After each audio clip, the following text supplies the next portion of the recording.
Welcome back to the Monday Postcast. I'm joined by Jimmy Hill and Nick Watts either side of me. We're sticking with the flat for a while before we get our teeth sunk in to the jumps well and truly. It's the Breeders' Cup this weekend, which is to be held at Del Mar for the first time.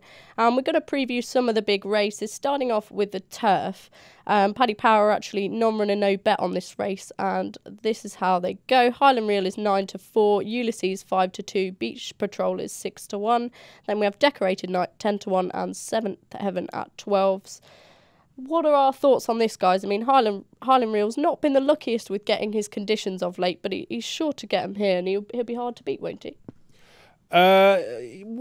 Yes, but I mean, he'll be up against Ulysses, who's was beaten by him in this race last year and was beaten him in the Royal Ascot as well. But I would say since then, Ulysses has gone up another level. Won the Eclipse, won the jump impressively, second to Enable in the Arc.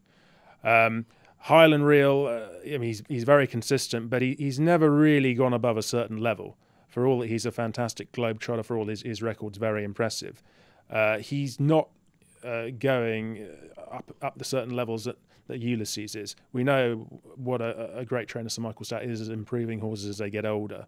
So the last prices I saw, Highland Reel was marginally the favourite over Ulysses, but I think Ulysses at 5-2 is not to be sniffed at. No. Proper value, will you be taking the 5-2, definitely getting stuck in? Not to be sniffed at. If I can find a bit bigger, I'll take that as well. Okay, so Ulysses for Jimmy Hill. Nick, what about you? I'd agree with them on Ulysses if you're looking at it, between those two. I think the only thing that could compromise Ulysses, he's on the back of quite a long season. I mean, he's danced every dance, hasn't he, this year? I think they did exactly the right thing in missing out on Ascot. I think if he'd gone there and then tried to go here, it would have been a bridge too far for him. As it is, I think he might just he might just be okay. If there is one that's overpriced, and I'll be interested to see if she goes, because obviously she's a stablemate of Highland Reel. It's Seventh Heaven, who, if you just looked at her last two starts, not very good.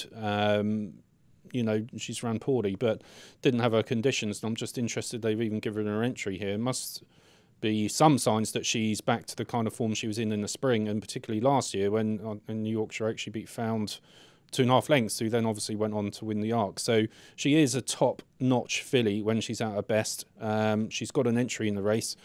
If she takes her chance, she will get conditions to suit, because she loves quick ground. And I think you mentioned in the prices a minute ago, she's about 10 or 11-1. 12s, if she was at her peak, that would be a massive price. And she would come into the equation at her best. It's just that question mark, but that's built into her price. Yeah, totally. I mean, she's always been the sort of horse that's had that class edge. She just needs to put it all together. So, like you say, it's factored into the price, but maybe worth taking a chance on Seventh Heaven. We'll move on to the mile now. Again, these Paddy Power prices are non-run and no bet. We've got World Approval at 5-2. He won the Woodbine Mile. Ribchester at 100-30. Roly Poly 11-2. Churchill 6-1. Lancaster Bomber 8-1. And Soudois, who won the Shadwell Turf Mile, at 10-1. Again, Jimmy, I'm going to go over to you first. You just have a quick look now. What do you reckon? Well, it wouldn't surprise me if the Europeans get beat here and it's a home win. Soudoir's got form in North America, so I can see him running a big race. But I mean, generally, I haven't really been that impressed by the horses here running over a mile. I think it's been far from a vintage year. I mean, Lancaster Bomber, who sometimes has been a pacemaker for Churchill, you could say, this season. I mean, the fact that he's as short as he is doesn't suggest it's the greatest team that we're sending over there. So I would say a home win in that race. And in terms of horses we know, Soudois would be the most interesting. Okay, so Soudois at around 10-1 mark could be value for Jimmy. What about you, Nick? Do you think Ribchester could take this, or do you think, again, it's been a long season for him and he's worth taking on? I love Ribchester. I'm sorry he's not being kept in training again next year, because I really like watching him. And I wouldn't say he's been a maligned horse, because I think people recognise he's very good, but I don't think he's quite appreciated as much as he should be. And I think the two times he's got beaten of late, once was at Goodwood in really bizarre conditions. I'll tell you what, I was there that day, and if you would have told me to run a mile in that ground, I would have ran away from you. There you go. And last time at Ascot, again, I thought he travelled and looked the best horse in the race by quite some margin, but it was completely the ground. He got to the front going very nicely, but he got there maybe a little bit too far out, and he just struggles on that ground a little bit, and you could see it that he's kind of paddling close home, and Persuasive has come with a wet sail and done him. But I think on good ground you would have seen a completely different result. You would have seen him win comfortably. You would have seen him win the Sussex Stakes comfortably in a proper year when you get normal Goodwood-like conditions. And then we'd be talking about him in a different vein. So I would love to see him sign off with a win. I don't pretend to know everything about the American form because I don't study American racing. But for me, Ribchester would be the best of ours. I'm hoping that's good enough because we're only going to get him to see him once more now. And yes, I'm hoping he can get the job done. Okay, so a successful swan song for Ribchester for Watsy. Just to reiterate, he's 100-30 with Paddy Power at the minute. We're just going to touch on the other Breeders' Cup races, any that we're particularly looking forward to. Obviously, we have Lady Aurelia and Marsha, the rematch, after their one each now at Ascot and then at York. And also Arrogate v Gunrunner, which I think could be really interesting if Arrogate's back on song. Jimmy, what are you most looking forward to at the Breeders' Cup? Well, I'm looking forward to the Fillies and Mares turf, where you've got Rhododendron taking on one of America's biggest, Lady Eli. Yep. And that's a great contest because Rhododendron, I think, has got a great profile to win at the Breeders' Cup. I mean, she's got tremendous form from this season. She was second to Winter in the Guineas, second to Enable in the Oaks. And, of course, she beat Hydrangea in the L'Opera in France last time. That form's been franked since by Hydrangea.